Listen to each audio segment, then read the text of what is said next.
怎么了？不对啊，这2种膏里面掺了不同的香料，会使人慢性中毒的。中毒？你别开玩笑了，怎么可能呢？这些糕点是皇上最喜欢吃的，而且皇上平时进膳的时候，都是有专门的人用银针试过的，也有专门的人试吃，怎么可能会有毒呢？真的，这里边的香料性热，而这个糕点里面的香料性凉，2种单独食用不会中毒，但是混在一起长期食用就会使人中毒，并且可以使人心智受损。你没开玩笑啊？干嘛？别动，我来给你把把脉。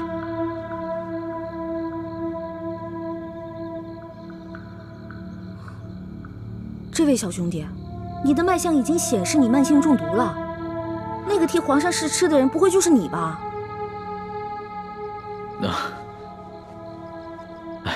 实不相瞒，其实呢是皇上和我最近都感觉到身体不适，所以呢特意让我来御膳房求证一下。原本呢我是不相信宫里的太医，所以想取几样食材拿到外面去给宫外的名医看看。一开始见到你在那儿的时候，我以为啊你是下毒的人，派来毁灭证据的。后来看到你毫无顾忌的大吃大喝，然后又跟我说了这些话，到现在我才相信你。遇到本李大侠李易欢算你运气，知道吗？李易欢，姓李名易欢，这名字挺好听的。那当然了，我不仅名字好听，还会识毒，并且还会解毒呢。那我和皇上的毒能解吗？哎呀，你和皇上的毒嘛，解是可以解，不过这药材配起来比较难，而且这药材价格不菲啊。钱不是问题，你想要多少，我给你多少。好，3日以后在第1酒楼，我带着解药，你把药钱给我。这个药钱嘛，10两黄金。没问题，我看也不必等到3日以后，我这枚玉扳指肯定不止10两黄金，你先拿去吧。哇，果然是个好扳指啊！你就这么把扳指给我了？你也不怕我骗你？我相信你，虽然我们2个相识不过1日，但是我能看得出来，你是一个有本事的人。只要是有本事的人，都不会因为钱财而背信弃义的。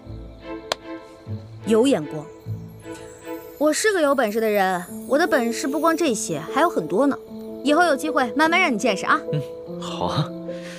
不过呢，刚才在御膳房咱们2个交手的时候，我发现你的武功啊，其实比我好不到哪儿去啊。没本事的人才会靠蛮力，像我们这种有本事的人是靠这里，知道吗？再说了，我就是一个江湖小贼，我这点本事也足够了。但是你是御前侍卫啊，那你这3脚猫的功夫怎么当的御前侍卫？哎，你跟我说实话，是不是你投了个好胎，有了个好爹，才让你当上御前侍卫的？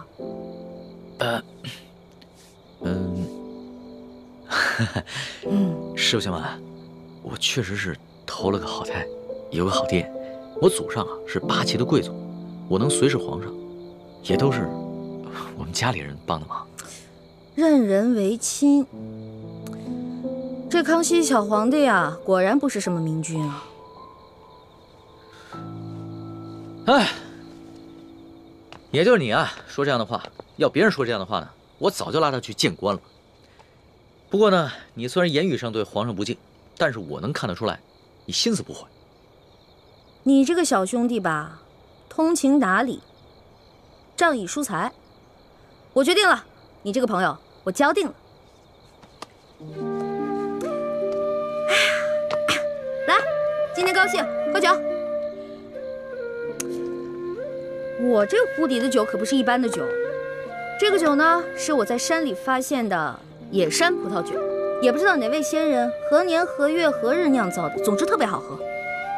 你别以为你是皇上的小跟班，吃惯了好多御食，好多御酒，就不把我这个酒当回事儿了。我这个酒啊，可比你那些御酒好喝多了。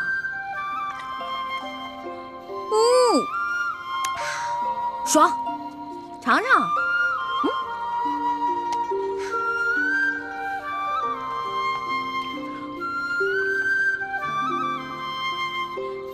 怎么样？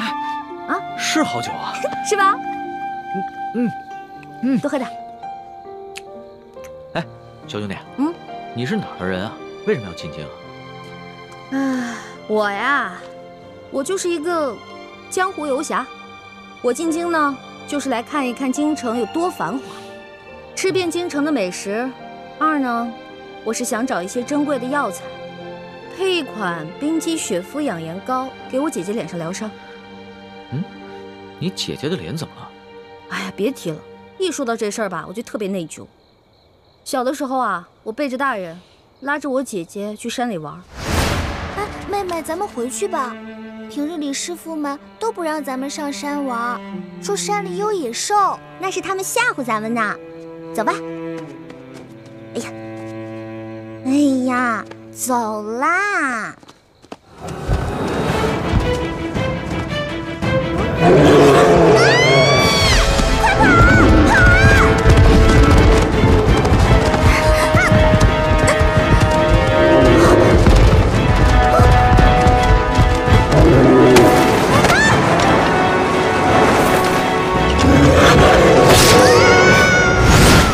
所以我姐姐脸上就落下了伤痕。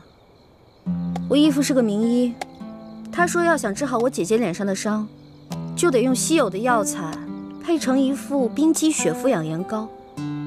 但我们家比较穷，这些药材一直凑不齐，所以我就想啊，什么时候能把我姐姐脸上的伤治好就好了。我姐姐可是个大美人儿，但就是因为脸上的伤让她变得很自卑，所以我希望我能早日帮她配齐这些药，治好她脸上的伤。所以你刚才不跟着那辆马车出宫，不是为了进御膳房偷吃东西，而是为了找太医院，去找那些能治好你姐姐脸上伤的药。对啊，本来我想先饱吃一顿再去太医院的，没成想。你是个重情重义的人啊，我喜欢你的性子。哎，你多大了？我呀，我是顺治12年5月初4生的。5月初4啊？真的假的呀？真的。太巧了，我也是5月初4啊。只不过我是顺治11年的，比你大1岁。这么巧啊？哎，你说咱们两个1日之内相逢了2次，我觉得咱们这个缘分匪浅呀，不如我们今天指月为誓，结拜为兄弟，如何？从来没有人想着跟我结拜的。不过我以前老看古书上说，那些古人们结拜好像挺有意思的。当然了，我也一直想这么做来着，可惜一直没有遇到合适的人。既然你我这么有缘，那就结拜吧。我长你1岁，我做大哥，你是小弟。哎，不行不行，岂不闻古人有云：文道有先后，术业有专攻。咱们既然结拜，就不能以庸俗的年龄论长幼，咱们得看谁的见识广，本事强。刚才你也说了，我的见识广，本事强，所以我是大哥，你是小弟。这也行啊？当然了，如果你觉得不行的话，再来打一架，谁赢了谁是大哥。不打。行，居然还有人想当我的大哥。行，你是大哥，我是小弟，好了吧？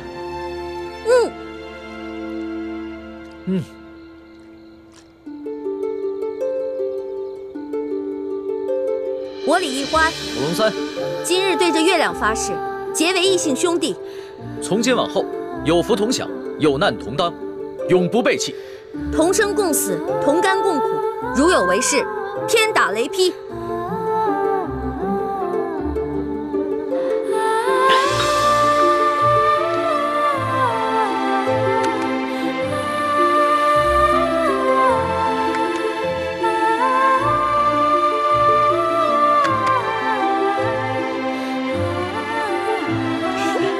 大哥请，小弟请。哎，对了，我们现在都结拜了，以后不能骗你了，要不然会天打雷劈的。大哥，你说什么呢？你可真是个小白兔。我之前说那个解药说要10两黄金，其实只需要10个铜板。我跟你结拜了，所以自然不能骗你了。哦，还有这个玉扳指，还给你吧。我是刚开始看你那么有钱，所以想顺便敲敲你的竹杠。不过现在咱们都结拜了，我就不能再骗你了，我得讲义气啊。大哥果然是个性情中人。不过我们刚刚对着月亮发誓，要有福同享，有难同当。小弟的东西呢，就是大哥的东西。这个玉扳指啊，大哥你就好好收着吧。这个东西啊，小弟多的是，不必还我了。当真啊？当真。我们刚刚发过誓的，你总不想让小弟被天打雷劈吧？像你这样的小白兔，行走江湖，不得被人炖了给烤了吃啊！不过你放心吧，现在有大哥在，大哥保护你。行，那日后小弟就多仰仗大哥关照了。放心吧，乖啊！我回来了。你去哪儿了？猪哥哥，我看看啊，有没有受伤啊？哎呀，猪哥哥，别大惊小怪的了。你看我不是挺好的吗？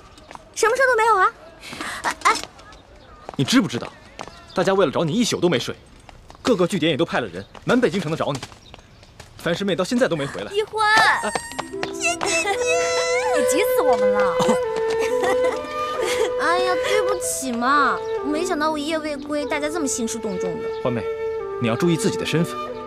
如果你出了事，整个联盟会不惜一切代价去救你。如果因为你牺牲了那么多无辜的性命，你心里过意得去吗？我知道了，猪哥哥，我错了，我下次再也不这样。不过，你们知道我去哪儿了吗？去哪儿了呀？紫禁城。你不是跟我说去庙会了吗？是啊，我事先去的庙会。我去了庙会以后，我还去紫禁城溜达了一圈呢。我不光进去了，你们猜我看到了谁？我碰到了皇上的御前侍卫龙三，我还跟他结拜了呢。啊？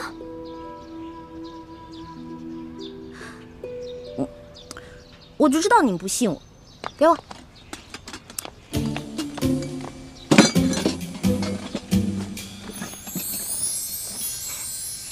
哇，看，没骗你们吧？我不光跟他结拜了，我还成了大哥了呢。他居然认我当大哥，我从小到大都是最小的，没想到我现在成大哥了。原来龙三就是康熙的御前侍卫，是替他在外面打探消息的，怪不得出手那么阔绰。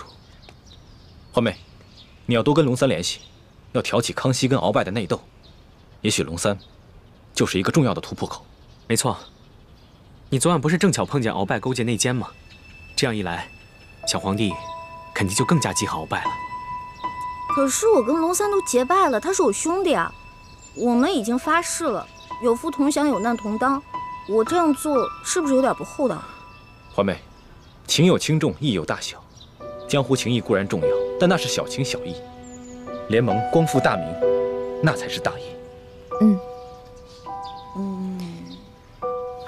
一欢，你要相信咱们这些从小一块长大的兄弟姐妹，可不能被刚认识的人给迷惑了呀。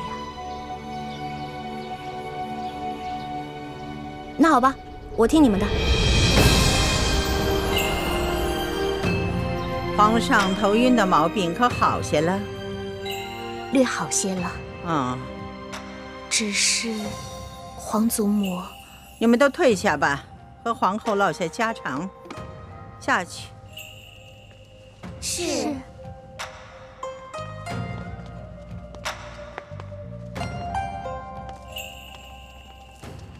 现在你可以放心的说了，皇上这头晕的毛病可是有什么古怪？是有人在皇上的饮食中下了毒。下了毒？那太医院的人回话说皇上患了风疾。这也奇怪，皇上啊从小就习武，身子骨健壮着呢，又正当年少，怎么可能患上风疾呢？这一定是有人做了手脚，下的什么毒啊？是否危及到生命？皇祖母放心，倒不是什么要命的毒药，只是2种药性相克的草药，长期服用会引起心悸和头晕，无法理政。明白了，竟有人如此胆大包天，肆无忌惮。这在朝里找不出第二个，想必他是看上皇上长大成人了，却不甘心还政于皇上，居然不惜铤而走险来毒害皇上。皇祖母，那个狗奴才已经如此大胆，那可如何是好？如今恐怕也只有您老人家能想办法来压制他了。哎，哀家老了，忠心于哀家的那些老臣们，病的病，老的老，死的死，都指望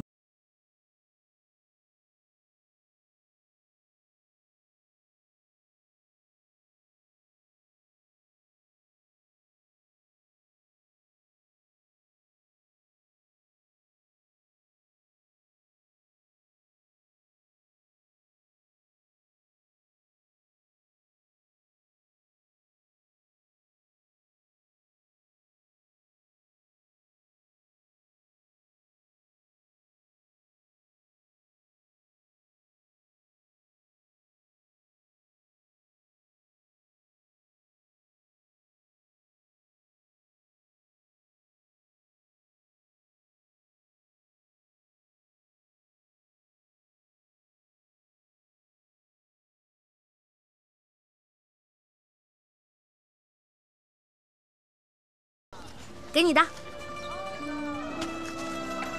怎么煎怎么服我都写好了，1个月之内按我说的做，保你跟皇上体内的毒全部消除。多谢大哥。小小意思，不用客气的。哎，对了，大哥，你为你姐配的那个养颜膏需要的药材也写一份给我，我回头帮你去太医院取去。真的？谢谢龙小弟。自家兄弟，你跟我客气什么呀？哎，对了，你们查到那个给皇上下毒的人了吗？虽然没有确凿的证据但是也猜到了7、8分。会不会是那个中堂大人鳌拜啊？他那天说让宫里的内侍给皇上进补，是不是就是给皇上下毒啊？大哥，这外面人多嘴杂的，咱们好久才见一次。今天我们只谈美食，不谈国事。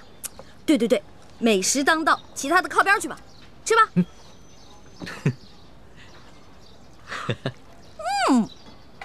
好吃。哎，大哥，我送给你的那把古扇子呢？那把扇子啊，太贵重了，我不敢拿着，所以呢，改明儿我给它当了，兴许能换好多钱呢。大哥，那把古扇是我阿玛赠给我的，对于我来说意义非凡。我和大哥呢一见如故，很是投缘，所以把它转赠给大哥。没想到你却想把它拿去当换钱。呸！我说错话了吗？别生气啊，龙小弟。您放心吧，那把扇子我会好好保存着，我绝对不会把它卖了。如果丢了的话，那我就出门被雷劈，下河被水淹死。你也不用发这么多的誓啊，只要你心里有小弟就好了。哎呀，龙小弟，你不知道，你是贵族家的小公子，而我呢，从小出生在一个穷乡僻壤的山谷里面。全谷的人呢，连一件像样的绸衫都没有。每当过年啊，所有的人分一头猪吃。来到京城以后呢，我觉得京城好繁华呀，我特别想努力赚钱，把这些钱都带给乡亲们，让他们过几天好日子。大哥，以后呢，要是缺钱的话，你就来找小弟我。小弟别的忙帮不上，银钱这方面很是方便。只是，大哥千万别再把我送给你的东西拿去卖了换钱。哎，那可不行。虽然你是我兄弟，但是你已经帮我很多了，我可不能再让你帮我了。我要自己赚钱。我知道，大哥这个人呢，表面上看上去放荡不羁，其实还是很有原则的。哎，我的龙小弟也不错嘛，仗义疏财，通情达理，最主要的，大气有钱。能得到大哥这样的评赏，小弟心里甚是欢喜啊！来，喝一杯。喝，干了。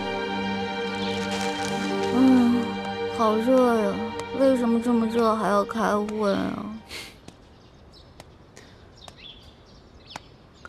此人就是尊福，他曾是我二儿子，也就是奕欢的二哥李自兴的心腹副将。当年我跟吴三桂在滇都大战，四星是怨恨我为了保护先帝，亲手射杀了他娘亲跟他妹妹，从此不知所踪。这孙福也下落不明。如今我们得到消息，孙福已经投降了清廷。现在，我要你们全力活捉孙福，把他带回明珠谷，从他的口中逼问出四星的下落。这孙福都投靠了清廷了，那我二哥会不会也投靠清廷了？以欢，不要胡说。你二哥是我的亲儿子，是我一手教养成人，他是宁死也不会投降大清的。他的失踪，要么就是生我的气，要么就是被孙福暗害，为国捐躯了。孙福投降清廷以后，清廷对他很是重用，不仅赐了满姓，还封锁了一切有关他的消息。所以我们调查了这么多年，直到如今才探查到，元州知府阿克塞纳木泰就是当年李四星将军的副将孙福。他为了防止身份暴露，行事非常谨慎，出入都有大批士兵把守。为了保证能够活捉孙福，李欢，我们必须集体出动，明日便赶往元州。啊，明天就出发？对，等樊师妹执行任务回来，明天一早便出发。能不能过2天再出发呀？这来京城还没几天呢，庙会还没逛够，好多好吃的还没吃呢。龙小弟还跟我说他要请我吃烤鸭呢。爹，晚几天再走行不行？我们去元州不是游山玩水，捉拿孙福关系到查探你二哥四星的下落，必须马上执行，免得夜长梦多。你要是不愿去，那就跟着义父回明珠谷吧。回明珠谷？那我还是跟你们去元州抓什么阿克、什么泰什么的吧。以欢，这次你要把你的玩性全都给我收起来，跟着你的几个师哥师姐，好好的完成任务，知道吗？大师兄，我看这样吧，此次劫人就由咱们4个来完成，让小师妹只负责接应就好了。还是叶哥哥对我好，不像某些人婆婆妈妈唠唠叨叨的，讨厌。你就是嫌我烦，我也得提醒你一句，坐直了。此次行动是我们5个人出师以来第一次集体行动，切莫大大咧咧的，不当一回事。认真点。奴才叩见太皇太后，太皇太后吉祥。嗨，甭这样，哀家都说了多少回了，那些繁文缛节的事啊，就免了。哼，赶紧坐下吧啊！谢太皇太后恩典。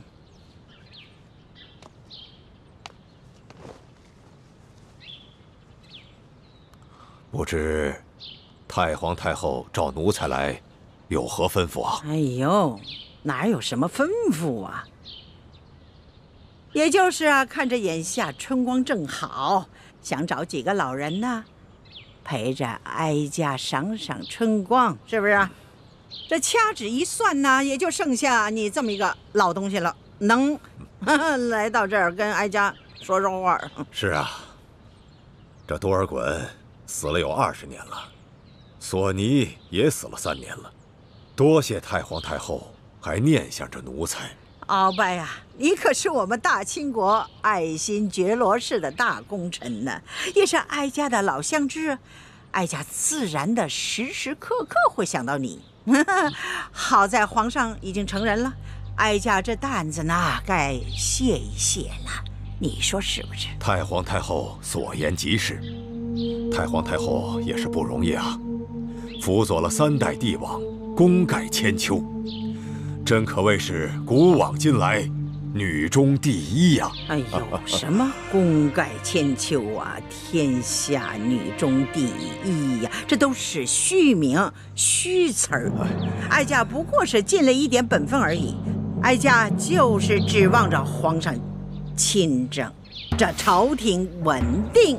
太皇太后放心，奴才定会尽力辅佐皇上，以不负先帝托孤之情。其实呢，你这些年对大清朝啊，一直是尽心尽力，哀家呢这心里头领情，这皇上是刚刚亲政啊。哀家虽然老了，但是呢，哀家还是要竭尽全力来保护皇上。谁要是对皇上不敬，哀家呢就算是拼了老命。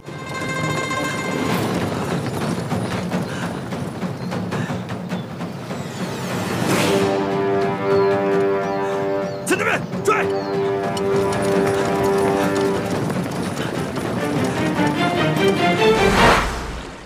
奇怪，这刘德昭和吴三桂的人，为什么对我们的行踪了如指掌，如影随形？难道是我们之中有内奸？不可能啊！这些侍卫都是你亲自挑选的八旗子弟，我跟我哥哥也不可能是内奸，没有人了。希望如此吧，可能是他们派的暗哨太多了，一直在追踪我们。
你怎么出手了？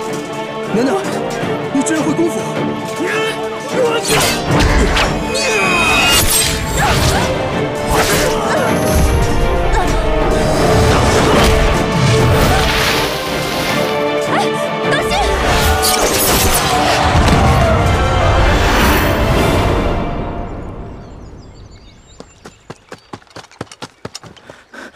奴才已查看了竹林，没有发现敌人。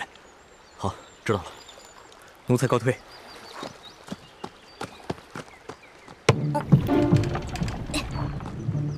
哎，老大，老大，你把船推走干嘛呀？这样你哥哥要是甩了追兵以后找不到我们怎么办？龙小弟，你真是聪明一世，糊涂一时啊！你说你把船放在这不推走，那敌人追上了，不就知道咱们在哪儿了吗？真是。哦，哎，你会不会水啊？不会啊，我从小在皇宫里长大，从来没下过水。那你还当什么真龙天子啊？你当哈鸭子算了。这点我哥哥就比你强多了。我哥哥不仅精通水性，他呀可以一口气憋在水里好长时间都不浮上来的。哎，可是你哥哥一个人会水也没用啊，他还得护着婉心，那怎么从河对岸游过来？我哥哥怎么可能带着丽嫔娘娘下水啊？我哥可厉害了，他会很多本事，只要给他半个时辰，那河边这些树木啊，就可以让他弄下来做一个木筏，直接带着丽嫔娘娘就可以划过来了。再说了，他过来以后看不到船，他也能想办法找到我们。我哥哥就是有这样的本事。以前啊，我还挺自负的，觉得自己是个文武全才，现在才知道，这世上人才太多。只是我很幸运，若你哥哥做了皇帝，未必比我差。哎呀，龙小弟，有些玩笑是开不得的，知道吗？这种玩笑别人开不得，我开个却无妨。行了行了，别废话了，咱们赶紧进树林找一个安全的地方吧。走。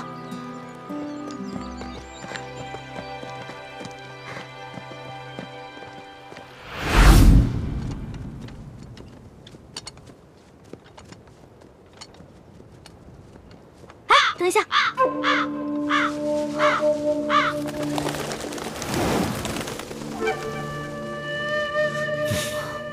老大，你也太大惊小怪了，这只鸟就把你吓成这样。我不是为了保护你吗？我怕有埋伏啊！你以为你真是龙啊？能腾云驾雾啊？老说我武功差，武功差，你武功比我差多了好吗？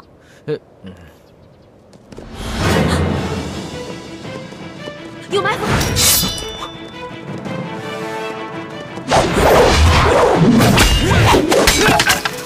主子，你们先走。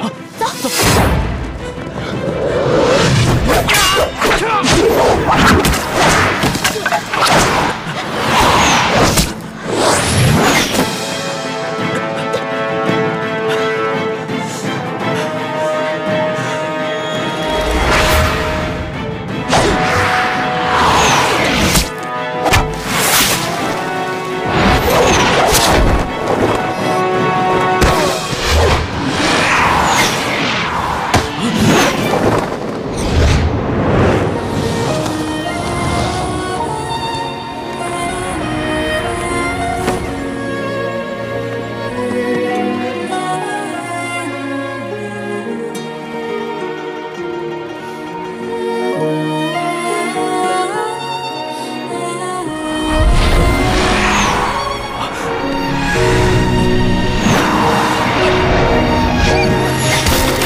累死我了你！好险啊！你那些侍卫太没经验了吧？树林里有埋伏都不知道，咱们得赶紧离开这儿，走吧。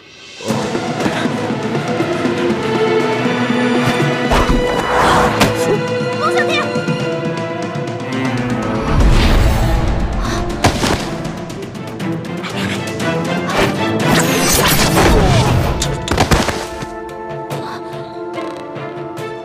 龙小弟，龙小弟，你没事吧？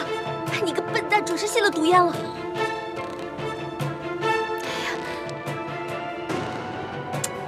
哎呀！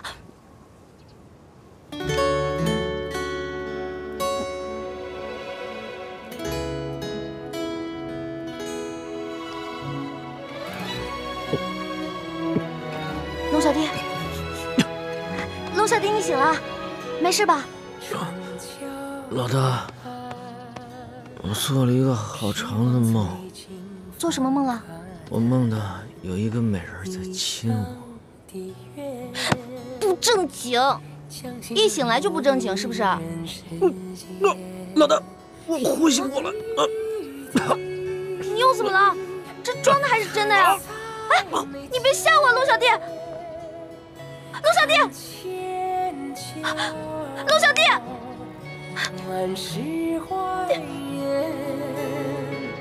心中细流。你又骗我是不是？没有，老大，我没有骗你，我是真的很难受。你再给我做一下。做什么做？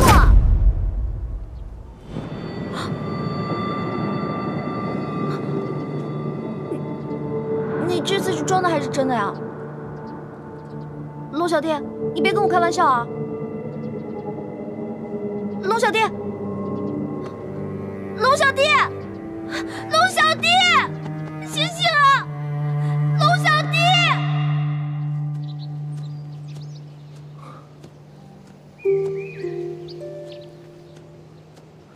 倾城，你感觉怎么样了？等找个安全的地方，我再给你疗伤。我没事，辛苦你了。你是为了救我才负伤的，说这些做什么？今天若不是你，我就危险了。只要能真的帮到你，就算让我死，我也心甘情愿。我知道，你几次留下来不肯随康熙走，都是为了我。其实你不用担心我，那些官兵对我来说，不过是清廷养的酒囊饭袋，根本就奈何不了我。大师兄，若是放到平时，我自是不担心。可是这回你从刘德昭的府上救了孟祥和以后，连续恶战了几天几夜都没有休息，万一稍有闪失，出了意外怎么办？你还知道为我担心，可另一个人呢，只知道为别人担心。大师兄，你别伤心，小师妹不是不担心你，只是在她心中啊，你这个猪哥哥是无所不能的大英雄，根本不需要她担心啊。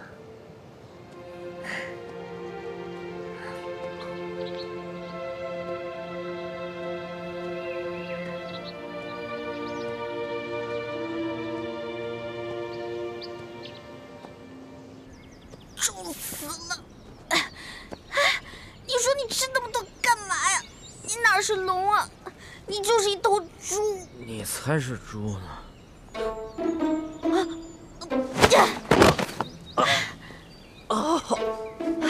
割到石子儿了！你干什么？要弑君啊？你有没有良心啊？我累成这样，你在上面给我装昏迷啊？不是，我哪儿装昏迷了？我刚才是被你撞晕了。得了吧，你刚刚明明是醒的。不是，我本来真的是晕着的，你走路摇摇晃晃的把我给摇醒了，我正想下来呢，这不知道你这叽叽咕咕说什么呢，我就想听一下，没想到啊，你居然在背后说我的坏话，被我发现了以后，你还行凶把我扔在地上。恶人先告状啊！行，我躲开行了吧？别！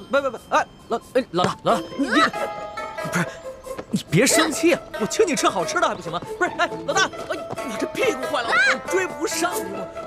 哎，老大，不是，别生气，你听我说，我那时候，哎，不是，老大，你考虑一下伤残人士。走开！哎，快走快走，二位慢走啊！越来就走。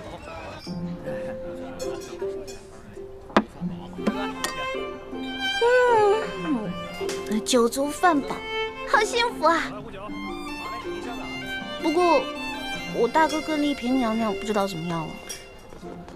你放心吧，以你大哥的本事啊，至少保护他自己和丽萍安全脱身是没问题的。但是我们去哪儿找他们呀？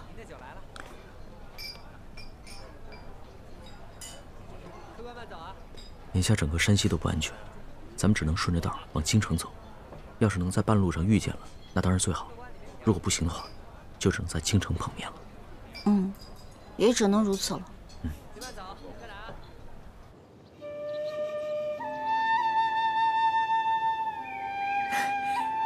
大师兄，不是那儿，是这里。啊，怎么了？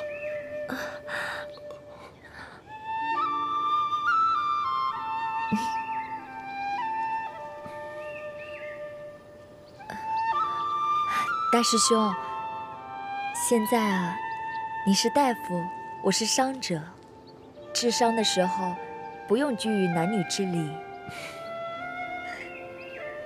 来，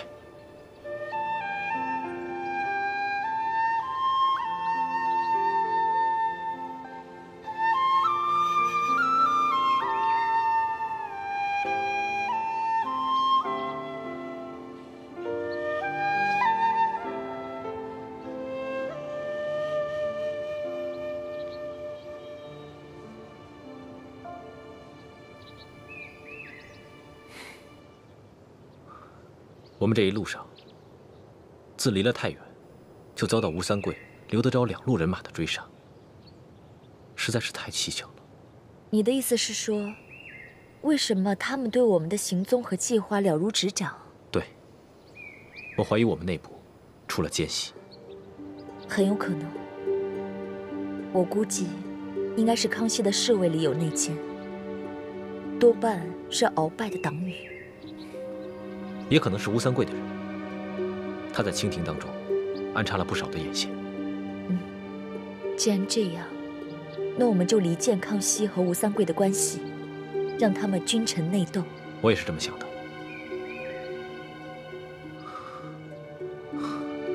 不知道欢妹现在怎么样？你在这儿休息一会儿，我去找点水。嗯。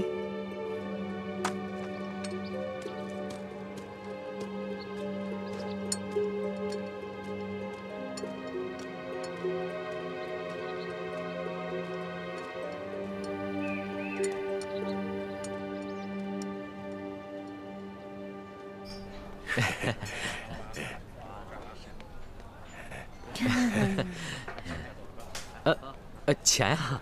哎，老大，付账啊！我的钱都在你那儿呢。钱好像都掉在树林里啦。哎，二位，你们谁付账啊？不是，那个掌柜啊，我们呢原本是有钱的，但是一不小心钱丢了，是不是啊？对。对。你怎么知道？哎呦，赖账的都这么说，我见得多了。不是，掌柜的，我没有想赖账，我们呢只是途中遇到了一帮劫匪，然后我们……哎呦，一会儿说遇上了劫匪，一会儿说丢了，这出来想混神儿，先把谎撒圆了再说。这真没撒谎，是谁撒谎了？真是吃了熊先豹子胆了。哟，哦，摆个臭架子吓唬我，是不是？你不是撒谎，那好，饭钱付了。哎，吃饭花钱这是天经地义，这个理儿说到皇上那儿也是这个理儿，对吧？皇上来这儿也是这个理儿，的确是这个理儿。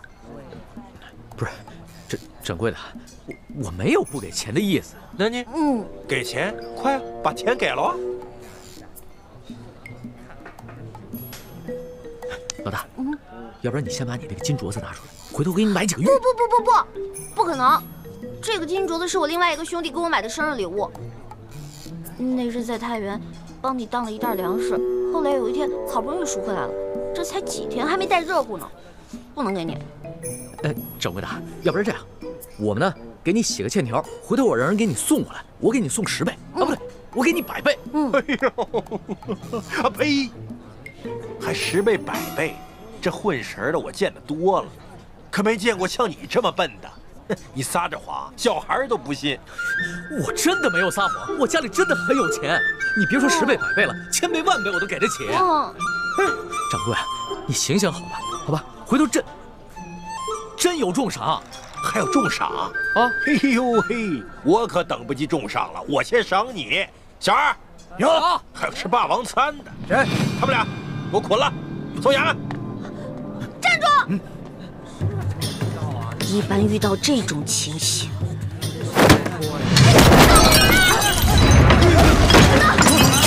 别跑！别让他跑了！站住！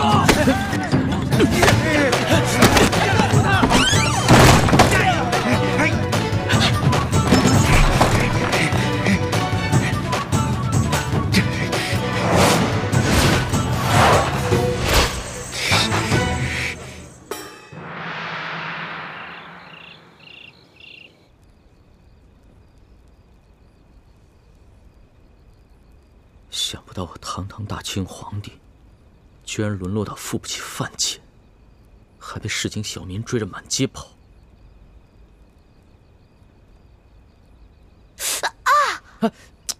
行不行啊？这才一会儿扎了10几下了。你嫌弃我啊？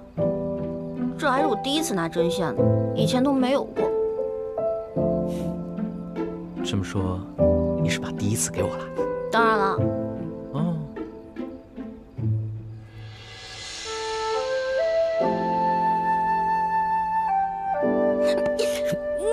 你堂堂大清皇帝，怎么能调戏良家女子呢？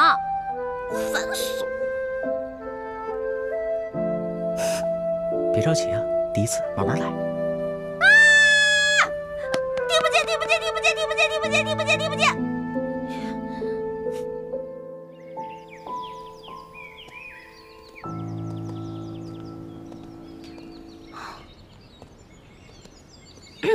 老大，这次回了宫以后，我一定要把这件衣服好好的珍藏起来。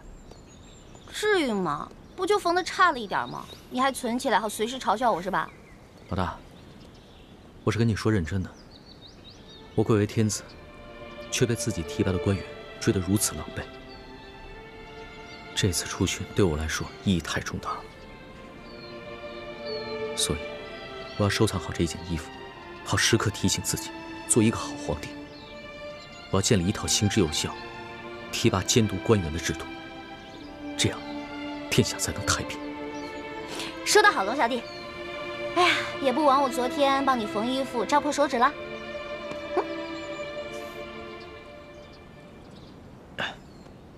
老大，这个我们待会儿去哪儿找吃的呀？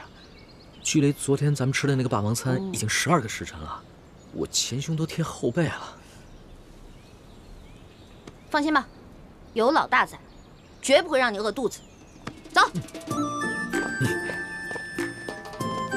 哎，老大，你要不饿的话，你陪我。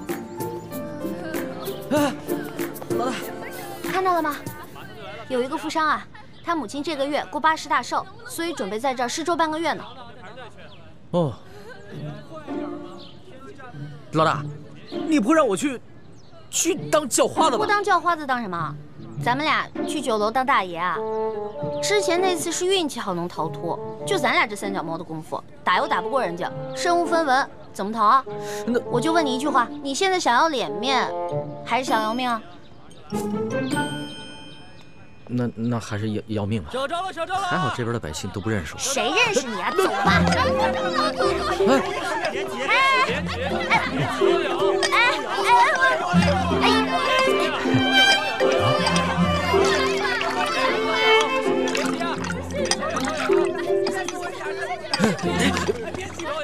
挤什么挤啊？明明是你挤我了，我挤你怎么了？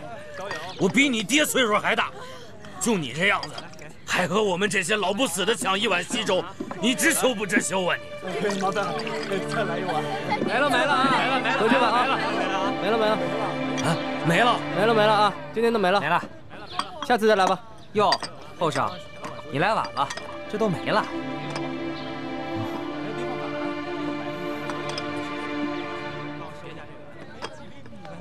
等一下。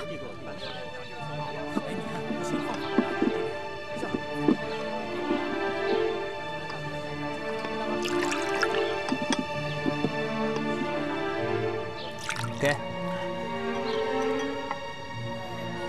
我说小后生，你可别嫌弃这碗刷锅水了，它总比一碗清水强啊，多少能沾点骨气。你不要，我要。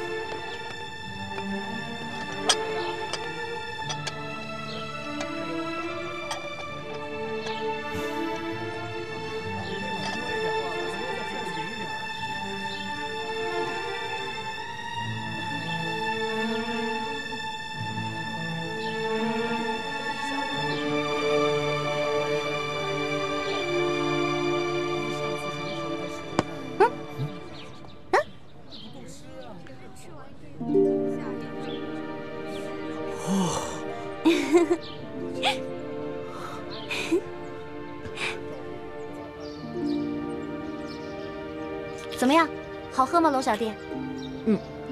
就是少了点。对了，老大啊，你喝了没？我喝了，我在那边早就喝了。我可不像你，放不下身份。我跟那帮灾民一起抢的，有时候太君子啊，会挨饿的，知道吗？老大，我怎么听到你肚子在叫啊？没有，我这是撑的，我刚才吃特别多。给你吧。我不用，我平时吃的比你多，这肉都藏着呢，现在可挺饿了。什么不用啊？拿着。咱们俩可是拜把子兄弟，说好的有福同享，有难同当呢。虽然这只是一碗粥，那也得一人一半。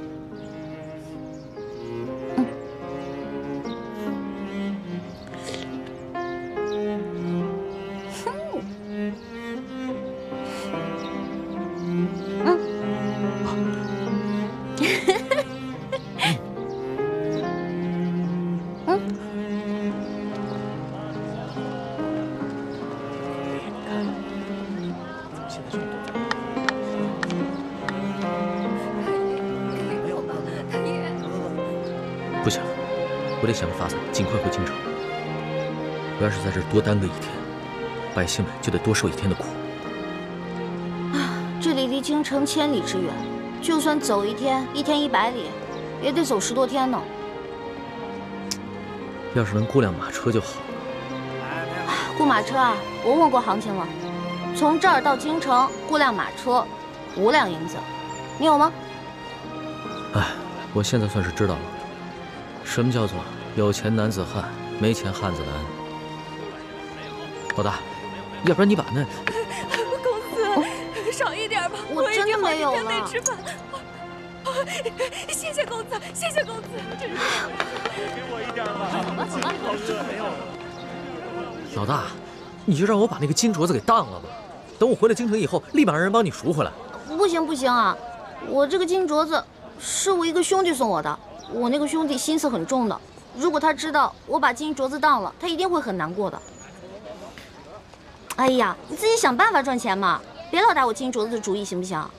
好，我知道你是故意刁难我，我还就不信了，我挣不了这5两银子。这才是我的好龙小弟嘛，文武双全，什么都会，对不对？不过你想到什么办法赚钱了吗？老大，你的耳环呢？哦，这儿呢。哎，你的金镯子不能当，耳环可以吧？耳环是可以啊，不过耳环不值什么钱，只能卖10几个铜板。10几个铜板就够了，走。哎，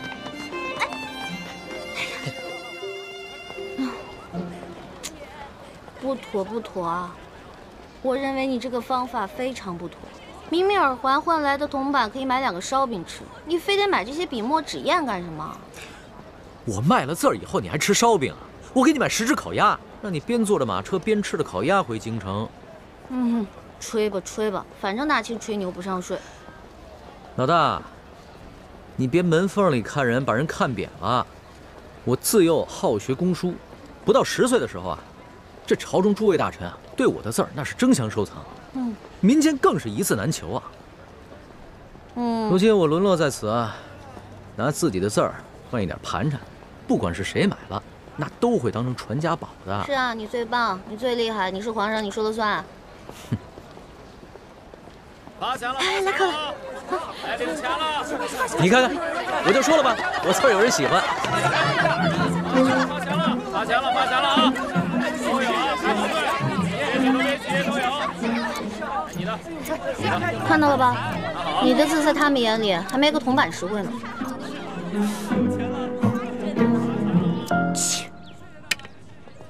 哟，这幅字笔画圆润柔美，清丽潇洒，颇有明代董其昌的风范呢。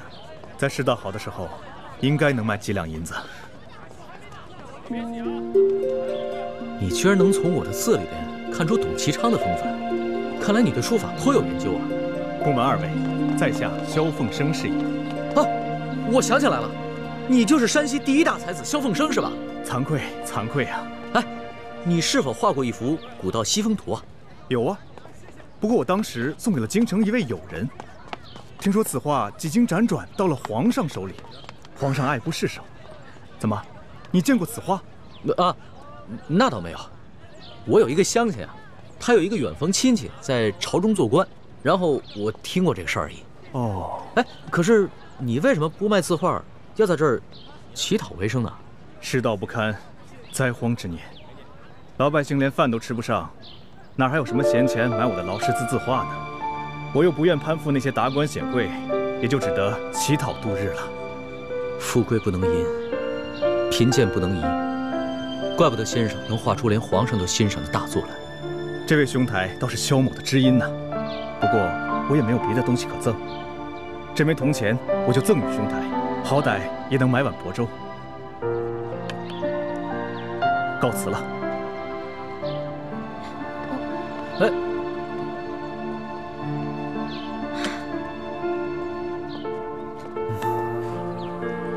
龙小弟，现在总算知道了吧？大臣们啊，觉得你的字值钱，并不是因为你的字写的有多好，而是因为你是皇上，天子墨宝谁不想要啊？那些富商要是知道你是皇上的话，倾家荡产也会买你的字的。老大，你就别再挖苦我了。这趟微服私访，学到的东西实在是太多了，比在宫里边读的所有的书加起来还要多。响鼓不用重锤，那我就不多言了。哎呀，不过我要开始准备去给你赚路费了。我都赚不到，你能行吗？我李欢，江湖就是我的天下，知道吗？哼。老大，你说的不会是这个地方吧？当然，一会儿看我眼色行事，知道吗？走。哎，老大。来，买定离手了啊！来，当200双，这边当这边双啊，这边全。买定离手，来，当200双，看定啊！赶紧下注啊！好嘞，想你边去！运气这么差还赌呢？来，接着来，去！我说怎么没把他输呢？原来那有个小叫花子，滚！说谁小叫花子呢？告诉你，我们小爷有的是钱。哟，金元宝，真有钱啊！金镯子，谁呀？好，有种你跟本少爷赌。好，赌就赌。好，来。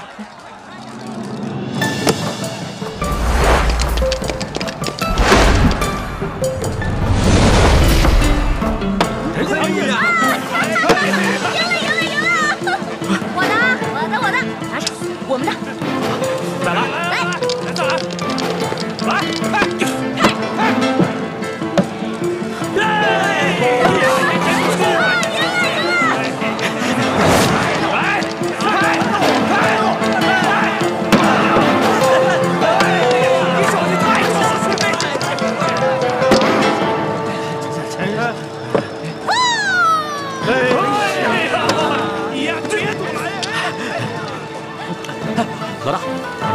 大，算了，见我就收啊。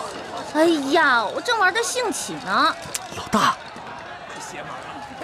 好，那个，最后一局了，小爷没时间了，最后一局了啊！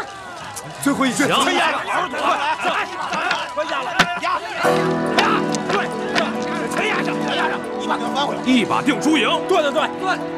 好，没事，给我一把定输赢。对，来，蹦起来啊！蹦子！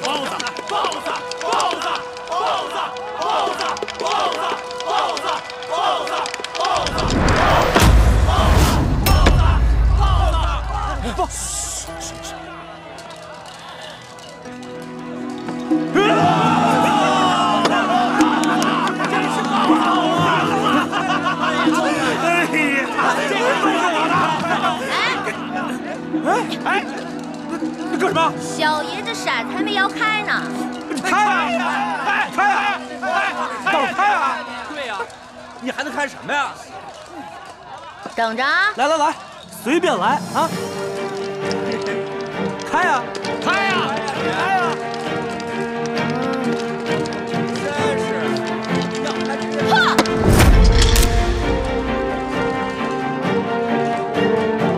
快开呀！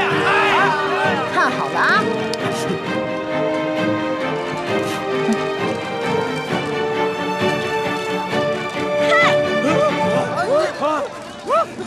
怎么是石球呀？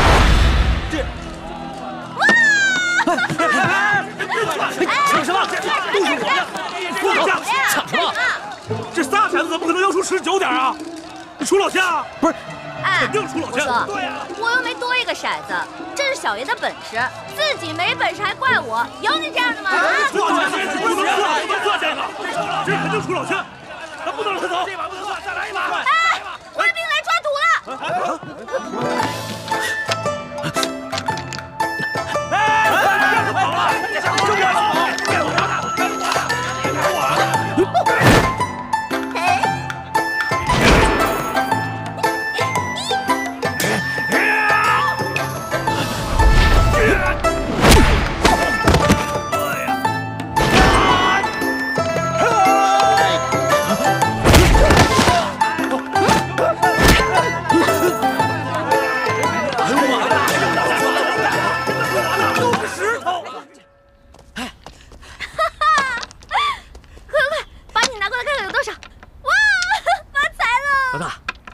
几10两呢，这下好了，我们不仅雇马车的钱有了，吃饭的钱都有了。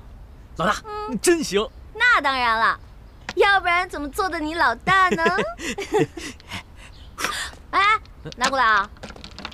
这些钱都是我挣的，跟你没有关系。哎，行，算我欠你的，回头我就还你，行吗？还我？我的利息可高了，你还得起吗？老大，你可不要趁火打劫呀！趁火打劫？全天下哪有你这个皇上厉害啊？大明内乱，你们大清趁机占领了大明的整个江山，老百姓刚刚经历了战乱，想过上几天安生日子，可你们呢？朝中权贵搞起了圈地，各地的官吏争相设置各种关卡，变相收取各种赋税，你们这才叫做趁火打劫，一本万利的勾当呢！我怎么了？我说错了吗？我说的都是实话，龙小弟，其实这就是我要的利息。你要记得曾经答应过我的那些话：消除权贵特权，革除积弊，整顿吏治，让全天下的老百姓过上好日子。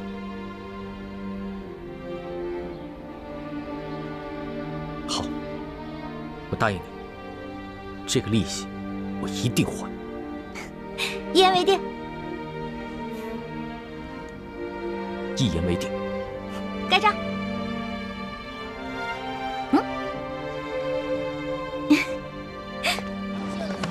没有，错了没有？这个纸这。哎，龙小弟，你干嘛呀？赶紧雇辆车回京城吧，别再节外生枝了。这不刚好路过吗？我这辈子就没吃过霸王餐，咱们还是把没付的钱给人结了吧。别人小本生意也不容易啊。龙小弟还挺好面子，老百姓就怕皇帝不要面子，随便天下骂声一片，民怨沸腾，皇帝去装聋作哑听不见。放心吧，我这次出宫啊，这心也算是真开窍了。哎，走开走开！哎，两位客官，哎，阿晴，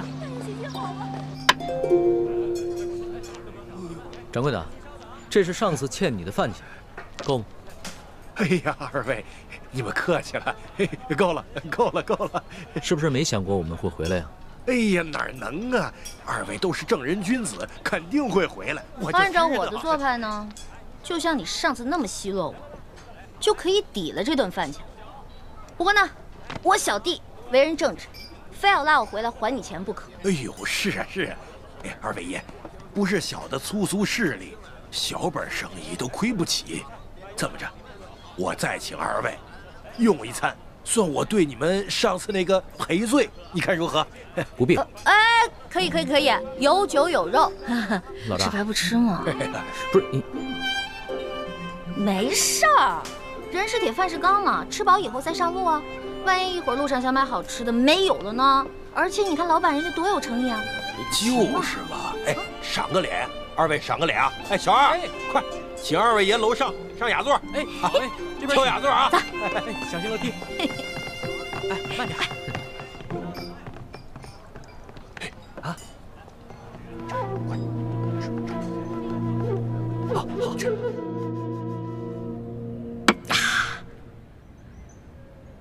饿了2天，总算能饱餐一顿了。龙小弟，你现在终于知道了吧？为什么我这么贪吃？就是因为小的时候总挨饿，吃完上一顿，下一顿就不知道什么时候吃了。我总想着，可着一顿饭使劲吃，使劲吃，这样就不会挨饿了。我明白了，老大，你就放心吧，以后我再也不会让你挨饿了。不光不让我挨饿，你要让全天下的老百姓都不挨饿。好，我努力，尽量做到。老大，我们现在是不是该过辆车回新腊？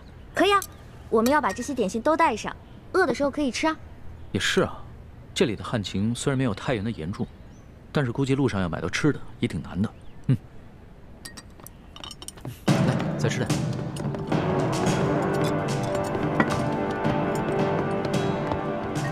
铁捕头，就是他。掌柜的，你这是干嘛呀？上次的饭钱我们可结清了，这顿是你刚才在底下说你请我们的，不就一顿饭的事儿吗？那我们给你钱还不行？你报什么官啊？二位爷，这就不怨我了，你们这胆子也太大了。既然巡抚大人已经全省通缉你们，还敢上我这酒楼来？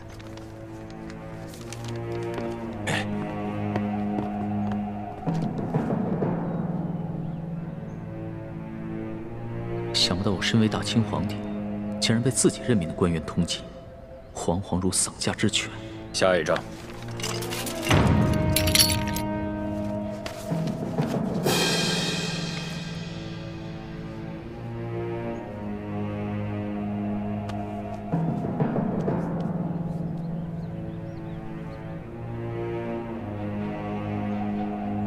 果然是他，给我拿下！铁卫公，住手！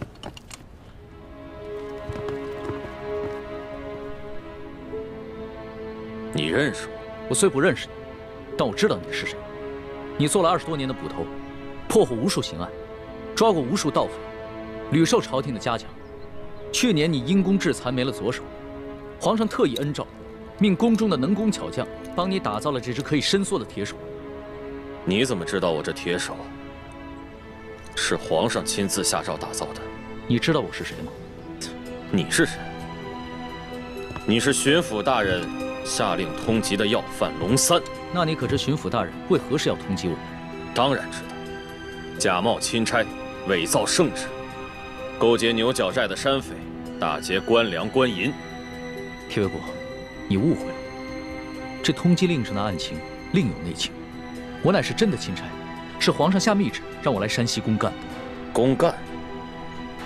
我铁某办案无数，不肯认罪的犯人见得多，但没见过你这么负隅顽抗的。巡抚衙门都已经定了罪，发海捕文书通缉你了，你还在这满口跑马。我告诉你，有什么话好随我回衙门说。